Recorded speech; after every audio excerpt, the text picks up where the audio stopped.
हमारे channel RMS entertainment को subscribe करें और घंटी को दबाना ना भूलें। शर्मा जी, वर्मा जी, दुबे जी, चौबे जी, आ गया आ गया आ गया आपके गली में, आपके मोहल्ले में, आपके घर के सामने न्यू अनमोल मोती जादूदंत मंजन। अरे की बात छे तो मंजन बेचे लागले रे। अरे की बताइए तो जहिया छोड़ के गेली न देखै छी कैसन हाल भए गेल छै, लेकिन छोरा तोरा कोन फर्क पड़े वाला छै से की भेलो बता तो। ले सुन ले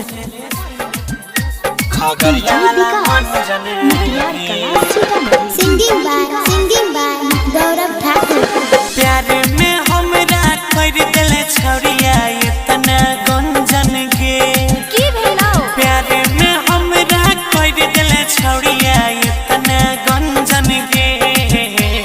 तोरा चक्कर में बेचे लागलियो खबरिया वाला मंजन के।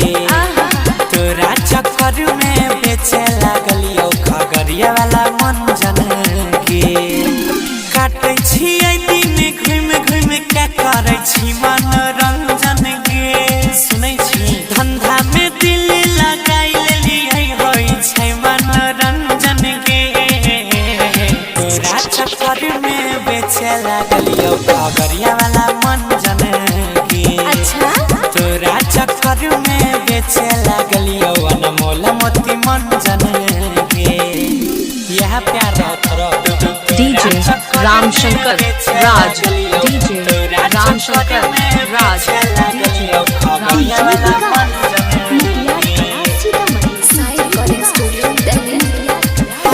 सोचने भी है तोरा साथे घर परिवार बढ़ैबै।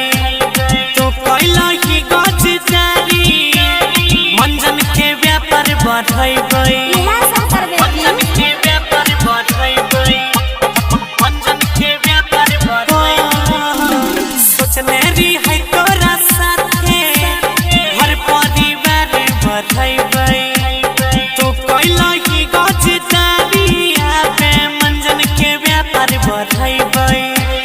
तू कैला ही गजदारी गई मंजन के व्यापार बढ़ैबै। हमार प्यार पवित्र रहै जेना लकड़ी चंदन के। हमार प्यार पवित्र रहै जेना लकड़ी चंदन के। तोरा चक्कर में बेचे लागलियो खगरिया वाला मंजन के। तोरा चक्कर में बेचे लागलियो अनमोल मोती मंजन के। डीजे रामशंकर राज, डीजे रामशंकर राज,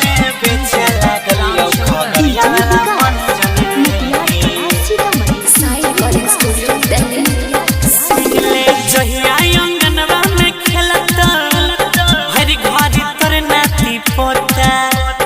लाले मंजन यूज करी हे गई दांत नहीं है तो खोता।